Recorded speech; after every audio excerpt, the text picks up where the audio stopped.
Welcome back, everyone. So this is going to be the lecture for the second experiment for the OChem lab. It is the synthesis of Stilbene. So you can follow along with me on your textbooks, section 28, pages 366 to 370.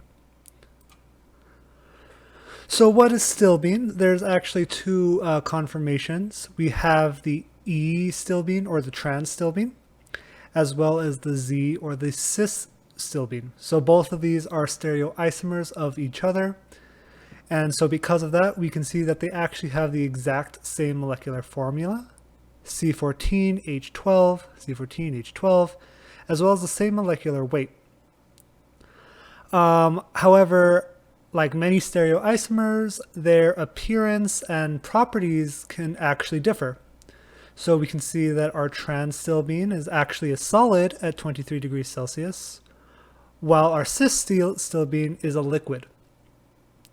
And if we go further, we can see that the trans Stilbene has an incredibly high melting point of around 122 to 125 degrees Celsius. Meanwhile, cis Stilbene is 5 to 6. So the cis Stilbene also has a boiling point of around 307 degrees Celsius. And finally, both Stilbenes are not miscible in water. So other names for Stilbene, you can also call it 1,2-diphenylethene or 1,2-diphenylethylene. So remember from our last experiment, what we did was we purified our benzaldehyde, so we are working with a pure benzaldehyde product. So now what we want to do is we want to react benzaldehyde with this benzyl triphenylphosphonium chloride. We're going to react it with sodium hydroxide as well as dichloromethane, and our products will end up being a mixture of both the E and the Z conformations of Stilbene. So this will leave us with three byproducts: the triphenylphosphonium oxide after we've removed this benzyl, sodium chloride, as well as water. So the first thing that we want to do is we actually want to start by making our reagent. We want to make this benzyl triphenylphosphonium chloride. And so the way we're going to do this is we're going to react triphenylphosphine with benzyl chloride. So you can see that the electrons on the phosphorus atom can easily attack this carbon and kick off the chlorine. And this can be done with any halogenated benzene ring. So we have benzyl chloride, but you can also use benzyl bromide, and the reaction will still occur the same way. So phosphorus attacks this carbon, knocks off the chlorine, and what we're left with is this benzyl triphenylphosphonium chloride salt, where the benzyl triphenylphosphonium is the positive charge and it's counteracted by the negatively charged chlorine. So this is usually out where we would start the lab. We wouldn't actually have to make this. So now that we have the benzyl triphenylphosphonium chloride, we can actually begin the reaction. So this is a very famous reaction designed by a scientist by the name of George Wittig. It is known as the Wittig reaction, and we're going to use a very special reagent known as the Wittig reagent. So when we add sodium hydroxide, the OH is actually able to come and deprotonate this carbon.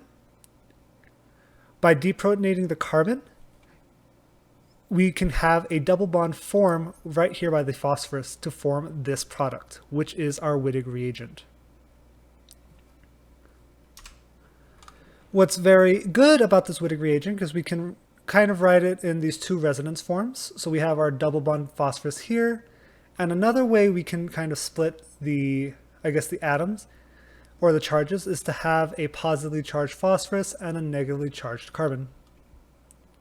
So this negatively charged carbon can also be moved anywhere along the benzene ring.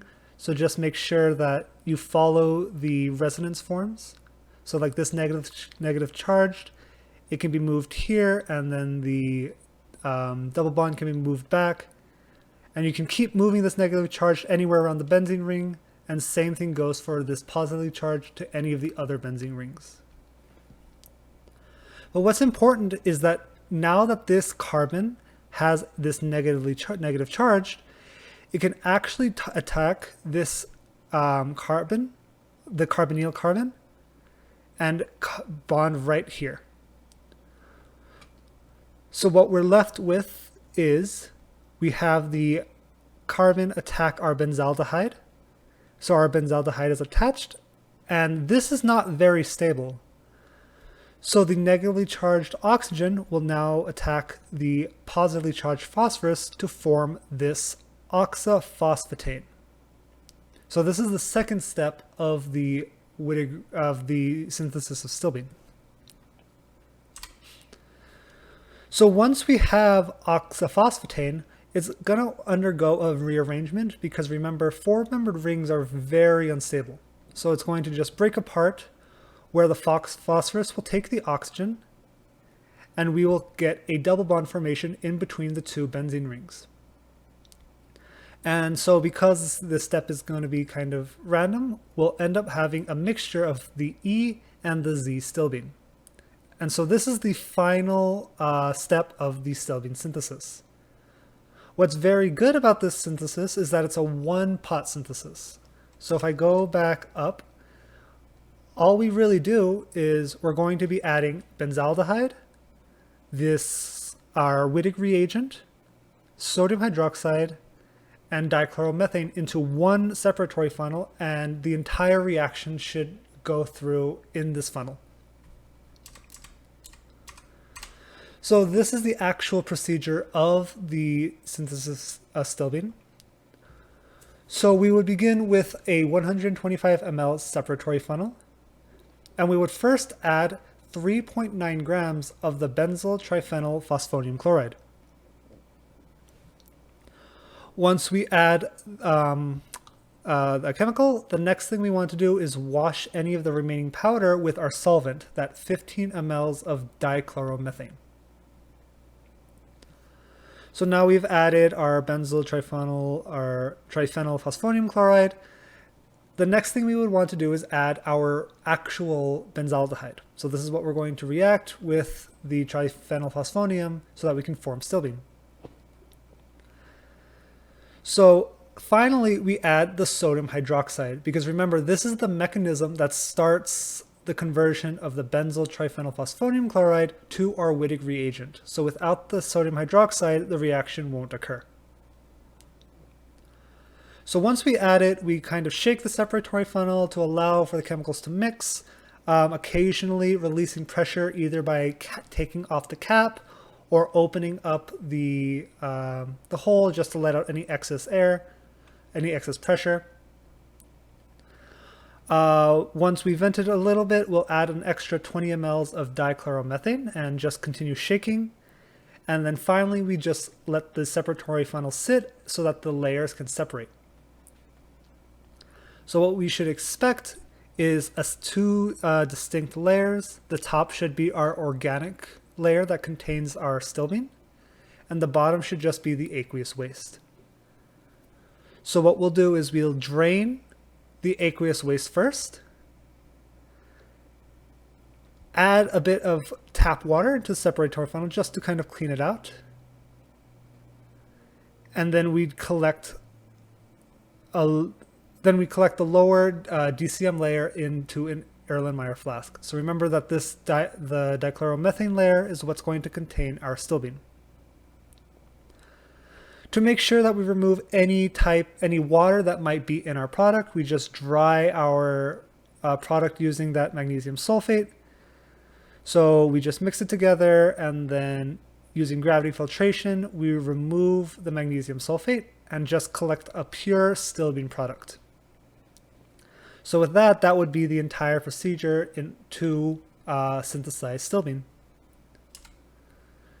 So in case you ever need, in case you don't know how to set up the filter paper whenever you use a funnel, here's a nice simple diagram. We want to make sure that we have this kind of star shape so that we can basically we can collect as much liquid as possible. So just a couple things that if you were to run this experiment to just pay attention for. So because we're shaking the separatory funnel with some volatile solvents like dichloromethane, it's going to cause pressure inside the funnel, which is why we release the cap or open up the hole at the bottom to just vent out the pressure. We don't want the pressure to get too high because it could cause the funnel to break, or the separatory funnel to break.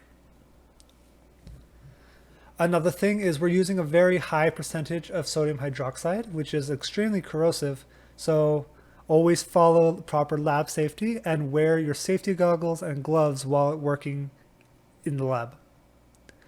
If for some reason you spill sodium hydroxide onto your skin, just immediately wash it under some running tap water and you should be fine. In terms of our solvents, just remember it's very volatile and can be toxic. So try to always keep the whole separatory funnel and anything like the entire reaction inside the hood, just so that we can prevent any kind of danger. So just to go over the waste. So for solid waste, we're going to have that magnesium sulfate. For aqueous waste, it is that first layer that we collect from the separatory funnel. That should be a complete aqueous layer. For that halogenated waste, remember dichloromethane contains chlorine, so this would be part of the halogenated waste. And then you would just make sure to clean up the lab, clean the glassware, the hood, and the balance area, and then that would be it for the lab. So now we need to catalog our actual molecule that we synthesize. We need to make sure that we actually synthesize stilbene. So if we were to run an infrared spectrum or obtain an infrared spectrum of stilbene, this is what we would expect for trans stilbene to kind of look like. So the problem with the infrared spectrum is we only really have two functional groups, the aromatic and the double bond here that connects the two. So if we were to look at only these two functional groups, what we should expect is that around the 1500 mark to see the double bonded carbon stretch, which we can kind of see here. And then we see these large amounts of peaks here towards the left of 3000. So anything that is greater than 3000 is usually indicative of these carbon hydrogen aromatic stretches. So the hydrogens that kind of come off here. So we kind of use this to get a good idea that, yeah, we have an aromatic and we have the double bonded carbons. So that is really what this infrared spectrum tells us. If we were to run the NMR, we get something like this, where we have a ton of peaks kind of just really close together. And that's because there isn't any really strong electronegative atom that can kind of act as an electron withdrawing group. So because all the hydrogens are relatively the same, they kind of get all scrunched up here. So here's kind of like a little zoom in of these three peaks here. So we can still kind of solve this by looking at how the peaks split. So here I've kind of shown the different types of hydrogens. So we have 4 different types.